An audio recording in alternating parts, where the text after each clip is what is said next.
Hello, my name is Meave Darroux and I am the Chief Executive of Brilliant Parents.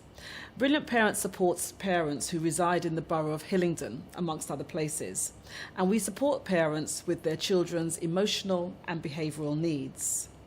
2023 Black History Month is the celebration of sisters, and I'm delighted that I'm going to be talking to representatives who either live or reside in the borough of Hillingdon. So I'll be talking to a representative from the police service, from education, health, and a resident, and also a media representative. We're going to be talking about all manner of things that pertain to their particular industries, both locally and nationally. I do hope you enjoy the conversation. My name is Rowena, I'm PC John, and my role is a Safer Schools Officer in the Met. And me locally, I just work with young people, educate them. I do Black History Month presentations every time it comes up, and I try to, be vocal about Black history and speak to our fellow young students, also Black students, to just encourage them in the right way. Young people, unfortunately, are bored. There's nothing for them to do. We get calls from the local people, residents, saying, there's young people outside kicking a ball. What are they supposed to do? I kicked balls all the time when I was younger. It was normal for kids to be playing out in the streets, but nowadays people don't want them to do that. So then the community centres are gone, the basketball courts are locked, the football courts are gone. Where do they hang out? So they get into trouble. They're idle, they're bored, so they get into trouble. And of course there's no supervision, so they get themselves into trouble. And unfortunately there's some really horrible people out there who are manipulating these young people to do things for them, knowing that because they're young they're not going to get a hefty sentence, or they get arrested but it won't be too much for them. And they're used and they're abused, and I hate that. And it is sad and it breaks my heart as a Black police officer, and they absolutely hate me. They see me as a sellout, because I shouldn't be telling them, I shouldn't be arresting them, but I have to tell them and I have to do my job. But it does affect me because I feel so bad, because they can change, but they're so ingrained, it's so difficult. It's because the girls are excited by the fast life, because again it's all about body image, and it's all about money, and it's all about what can go on social media to make them look better than the other girl, so that they put themselves into serious, dangerous positions with older men, and being half naked and sending images they're not supposed to. And I've seen a rise in that over the years, because girls are generally less searched than boys, so they can carry the drugs and they can carry the weapons and they can hang out with these, and they enjoy the excitement. And I don't understand how they're not scared.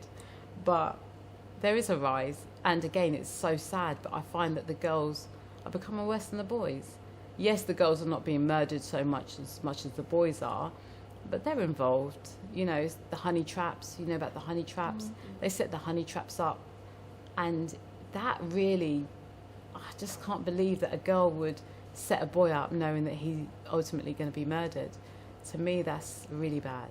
And they're lacking self-esteem and confidence and education, because of course if you're missing school and you're going missing and you're causing trouble in school because your phone's ringing and they've told you can't go to school, you've got to go and do what I've told you to do, eventually they get kicked out of school, a lack of education, and then it spirals. So I think that's why I have a passion for young people, because it's not like they just wake up one day and say, let me just go and sell drugs and carry knives and commit murders.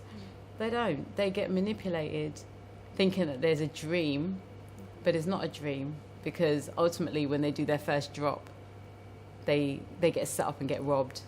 Then they're in debt. And once they're in debt, it never gets paid off. And then they're just continually working for nothing. And these young people are abused so bad. So my aim is to educate them on county lines and all these things and how they can get into trouble. And I've been doing it for years and I'll keep doing it. But if I know a young person is susceptible to being groomed to go county lines, then I would definitely work my hardest to prevent that from happening. And they can achieve anything they want to achieve. They don't have to go out in the streets and do things illegally.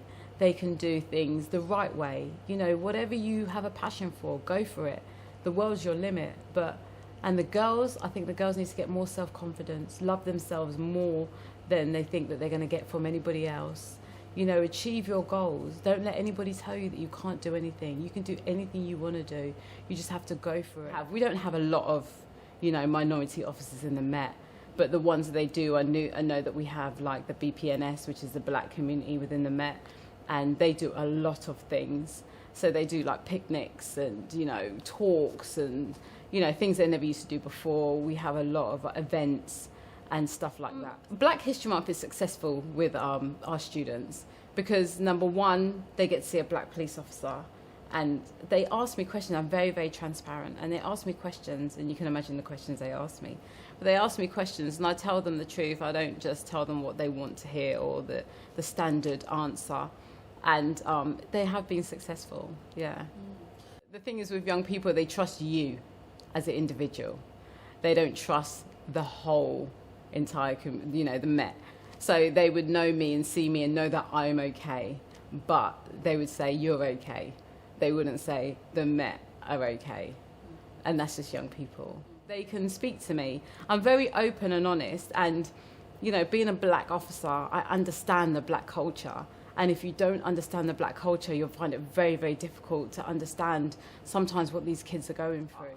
I do kind of explain to them that this is the reasons why I'm doing it, and you need to understand, and I have their best interest at heart. I think that we need to promote more women. Women, I think that we're underrated. We do a lot of things, not only in the home, but in our workplaces and stuff like that. And I think more women need to be saluted for what they do. I came up with an idea. 20 years ago, they used to have an advert on TV with Lennox Lewis. I don't know if you remember it. Yeah, and he sat there and he's like, you could do it. Do you remember? Yeah. So I saw the advert one day and I went to my family, and I had no intention of joining the Met. But I said to them one day, I'm going to join the Met. And they said, no, you're not. Don't be stupid. You can't do that. And I said, yes, I'm going to do it. And there's like, they don't want you. You know, they're racist. They don't want you. You're not going to get in. And I really done it to prove a point. And the point turned into application turned into me being at Hillingdon on parade. And I remember standing there in my uniform thinking, what am I doing? All this just to prove a point. But I'm glad I did. I'm glad I did. I don't think that I can change everything, but I know I've changed situations when I've worked on the streets, you know, doing 999 calls. I know that I've gone to black families, and sometimes, you know, if they're hard Jamaican people or their accents are so strong, or Africans or whoever, my colleague didn't understand a word they were saying. But for me, I knew what they were saying, and they're throwing their arms around, but they're not aggressive. They're just frustrated. And I know that I have changed situations being a police officer and being able to understand where they're coming from. I'm glad I did it. I don't have any regrets, to be honest. And it took me a long time to find myself. I had to come in and be somebody else because I couldn't be myself. I had to be what people would want me to be, speak a certain way, act a certain way. And I think it's very, very difficult when you've come from a world, you know, the world now is different to the world it was before. You're not understood and you're not heard sometimes. And sometimes it doesn't really matter what you've got to say. So I think, you know, the frustration kicks in. They just think to themselves, I can't be bothered, I'll just leave. And when you haven't got anybody that you can talk to or go to and, you know, express how you feel. It's different if you've got a group of people and they're all in the same boat at the same time, and you can go and have a conversation and say, I'm really frustrated, or I'm unhappy, or this, and you've got them people to encourage you and do that, which I do now with my fellow officers. I speak to all of them. I make it my business to speak to them, say, how are you doing? You know, what's going on? How's things? And they come to me and they say, you know, I'm going to leave. And I'm like, don't leave. you know, because you've worked so hard. It's so hard to get in. It's so hard to go through the training. It's so hard to do all these things, and then you just give it up. So I say, no, just stick it out. It will get better. Just keep trying and, you know, find your feet. So I think that's the reason why. You have to work harder. You have to prove yourself more, and you have to conform, really, to your environment. And at the moment, I'm on a leadership course because I'm going for promotion.